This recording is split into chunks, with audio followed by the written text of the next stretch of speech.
Well, Jeremiah, good morning. How's your day going aside from doing press and talking about yourself a whole lot? Doing well. I'm in the car right now. I'm not driving, but just with my wife doing some errands. So enjoying some at home domesticated life at the moment before we hit the road. Yeah, right. Before you become Jeremiah from the Lumineers, you are just Jeremiah or Jerbear or Jeremy today, correct? Yeah, now I'm just dad and just some dude. Just some dude. So the last time I had the pleasure of speaking with you, Northern Redux was the new release. That was a year and a half ago. When did Yeah. you finish that solo record versus this automatic album with the Lumineers? So that was finished. I mean, it must have been when we talked a year and a half and some change. But then automatic, believe it or not, I mean, was really done for the summer. It's been brutal waiting 8 months for it to come out. It comes out Friday.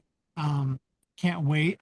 And yeah, it's been the album Automatic. It's been around for a while, but only a handful of people have heard it or know about it. So I'm really excited that it's coming out momentarily.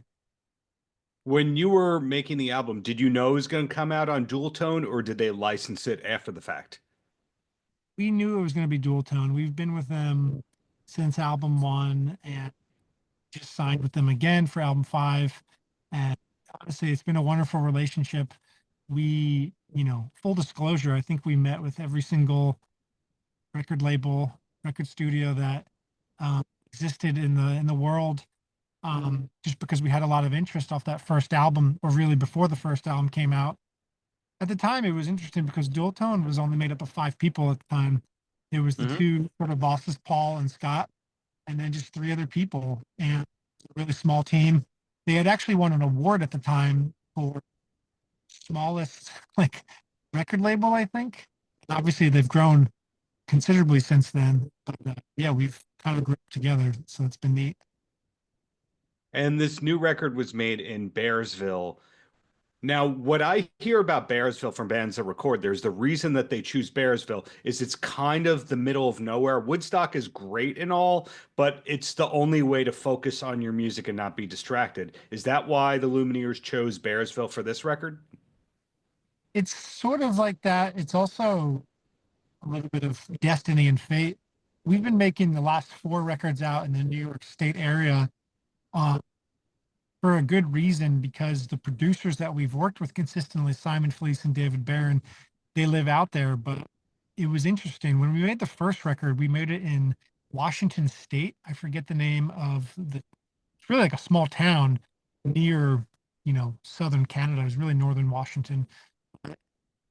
When we were making Cleopatra, the second album, we were actually supposed to make it in Denver, Colorado. We found this beautiful studio. At the Hmm. 11th hour, negotiations kind of went south with the studio. They asked for just an exorbitant amount of money, and it didn't work out for us. So we thought we kind of had to scramble at the last minute. And at the time, Simon Felice, he said, guys, we have this great studio in Rhinebeck, New York. So we made album two in Rhinebeck, album three and four, sort of in a mixture between Rhinebeck, Hallenville, and Woodstock.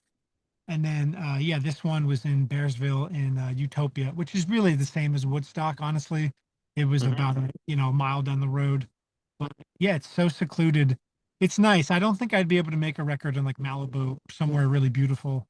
I think that, not to say Woodstock or New York State is not absolutely gorgeous. It's just that you can kind of just do your thing.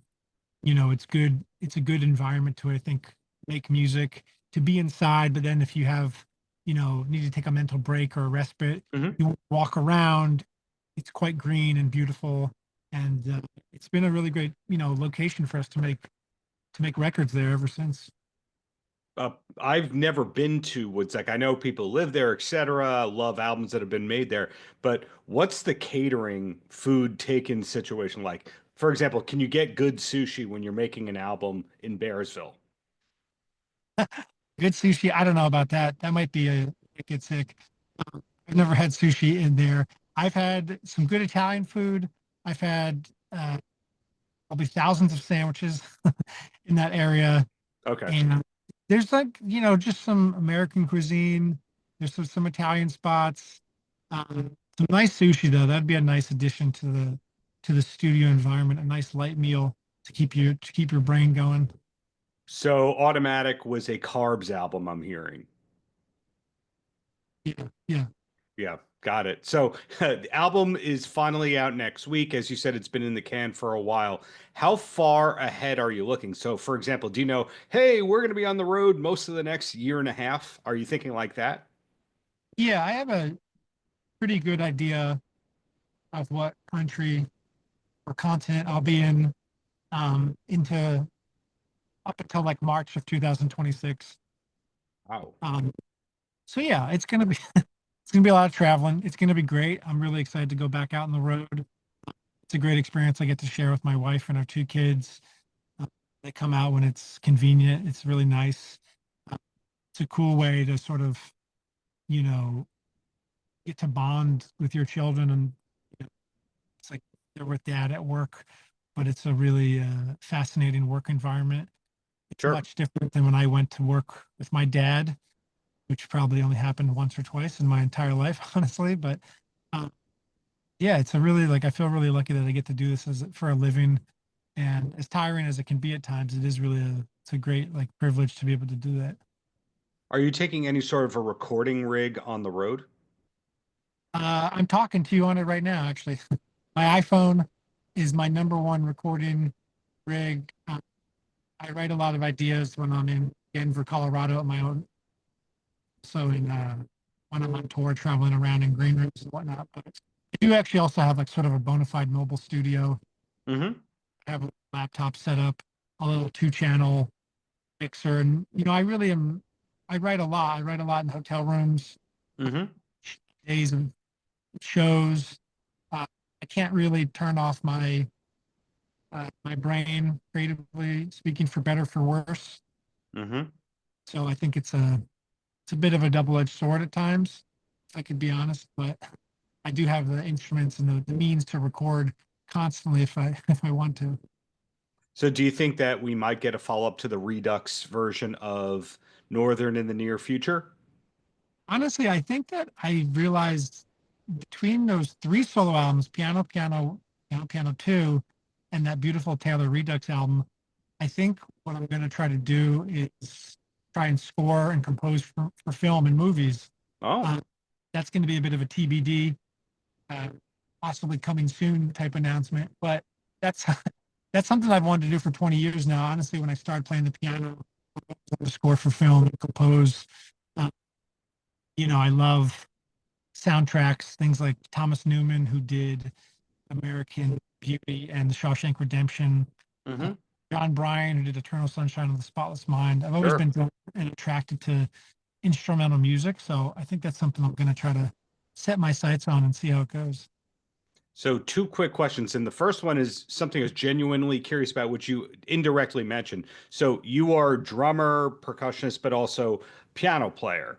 And I was curious who the first person you remember growing up that you realized was the drummer that was also the songwriter. Was it Phil Collins? Was it Dave Grohl? It's funny. I thought Phil Collins before you even said Phil Collins. It could also, I mean, I'm trying to think if you hadn't said those two names, Phil Collins. Phil Collins came to mind. Um, I was shocked, realizing Dave Grohl, drummer Nirvana, and then singing, writing lyrics, Foo Fighters. That was pretty surreal to see that such a seamless transition, sort of a all band. Um, trying to think, it might be honestly Phil Collins. I feel like in the air tonight, every drummer, Yeah. every person that's ever liked music in general knows that drum fill. Uh, and I read an interesting story about that drum fill actually, that him and the producer, they were in his car listening to In the Air Tonight, the demo, or I guess the final version. And I guess the drums had just dropped. There was no drum fill. The producer urged Phil, he said, you got to do like a huge fill, trust me. And he was like, I don't know, I think it's kind of cool the way it is. And the producer said, it's not cool if nobody gets it. And I'll never forget that. And I thought that was the coolest, simplest line. It's not cool if nobody gets it. So he listened to him, and the rest is history. And I think to take that advice and to be able to execute it so wonderfully, I think that just shows that Phil Collins was clearly always more than just a drummer. Well, to add to that, a lot of people have this myth about what the lyrics of In the Air Tonight are about and how meaningful they are. And Phil Collins has talked about it in interviews like, I improvise that. It's nonsense.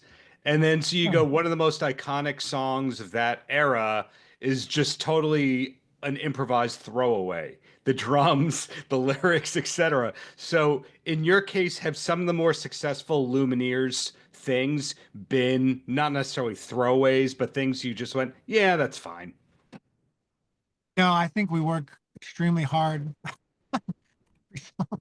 and even then, it's not good enough. So I think that I'm trying to think if there's like a song that found a decent amount of success that felt like a throwaway. It is always interesting, the songs that people gravitate towards that you feel like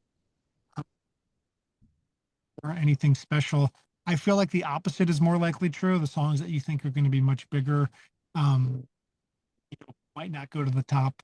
That's interesting about the Phil Collins lyrics, because I never, took this as gospel, but there's that Eminem song, Right. I think in the song, yeah, where he talks about how Phil Collins, or the character, saw that guy drown another person and then came back to the scene of the crime. And I and confronted the man years later. And I thought, when you listen to the lyrics, it kind of does, make sense.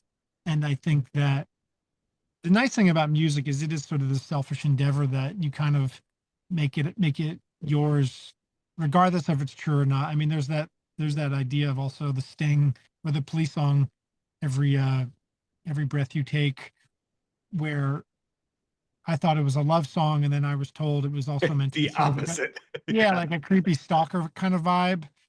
And I thought that's really interesting that it's masked as this beautiful, like, I love you, and every step you take, every move you make, I'll be watching you. It certainly takes on a new a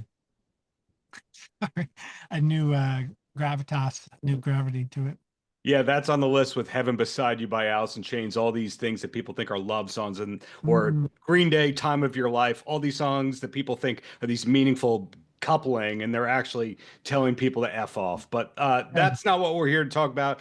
Again, what we're here to talk about is you got Automatic, you got the solo record that's a year and a half old, the redo with Taylor and all that. So the bottom line is congrats on all that. Looking forward to the future stuff from you. Yeah, thanks again. Thanks for chatting. Paltrocast.